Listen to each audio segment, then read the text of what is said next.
we'll shift forward, option to bend through the knees or land the knees.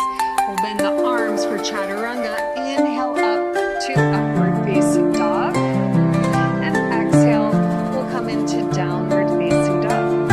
On an inhale, reach the right leg up, open up the hips, scorpion dog. We'll take a couple hip circles here in one direction. And circle it out in the opposite direction. Straighten your right leg now. Outer right hip turns in as you exhale, knee to nose. Inhale, right leg up. Exhale, right knee to the right arm.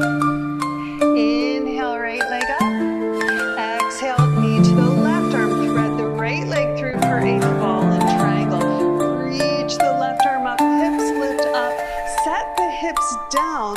Inhale, right arm up, turn towards the back of the leg. Exhale.